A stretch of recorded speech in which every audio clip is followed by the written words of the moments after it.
CEDEAO, dont la vocation était économique, doit cesser de se mêler de la politique et privilégier le dialogue.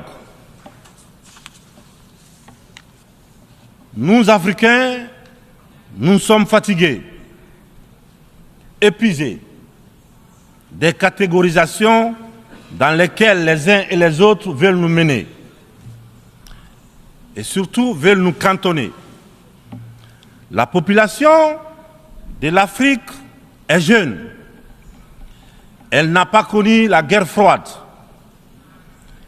Elle n'a pas connu la guerre et les guerres idéologiques qui ont façonné le monde pendant les 70 dernières années. C'est pourquoi nous, Africains, nous trouvons insultants les cases, les classements qui tantôt nous placent sous influence des Américains, tantôt sous celle des Anglais, tantôt des Français, tantôt des Chinois, des Russes et même des Turcs. Nous ne sommes ni pro, ni anti-américains, ni pro, ni anti-chinois, ni pro, ni anti-français, ni pro, ni anti-russe, ni pro, ni anti-turc. Nous sommes tout simplement pro-africains. C'est tout.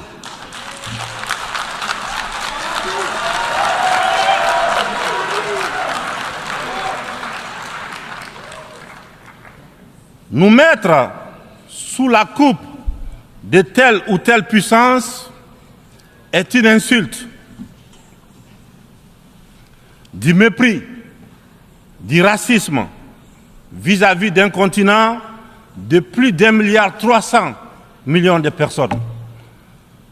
Il est important, dans cette prestigieuse et influente assemblée, que l'on comprenne clairement que l'Afrique de papa, la vieille Afrique, c'est terminé.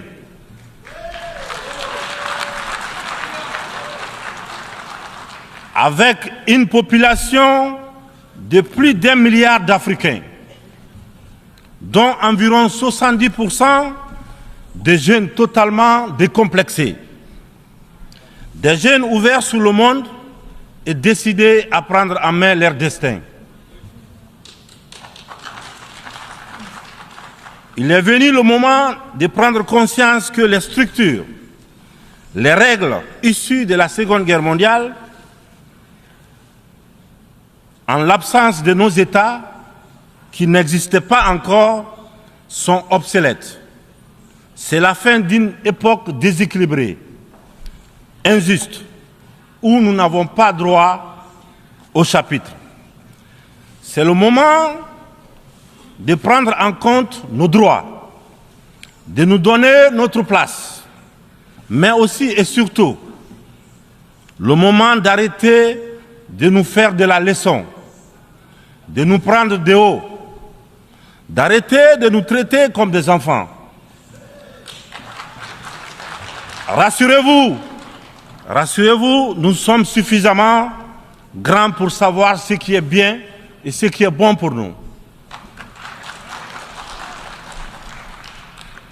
Nous sommes suffisamment matures pour définir nos priorités,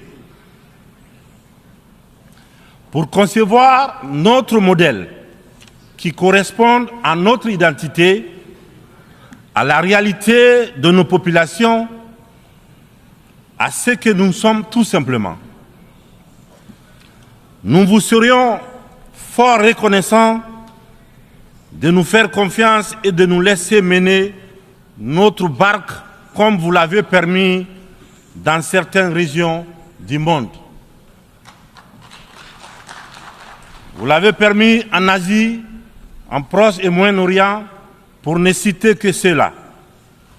Cette infantilisation est du plus mauvais effet pour une jeunesse africaine qui s'est émancipée.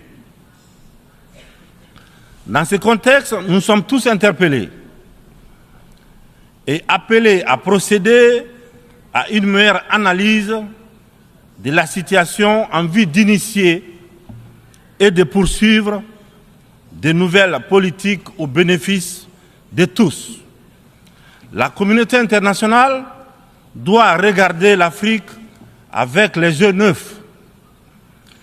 Elle doit entreprendre avec elle désormais une coopération franche dans un esprit de partenariat gagnant-gagnant.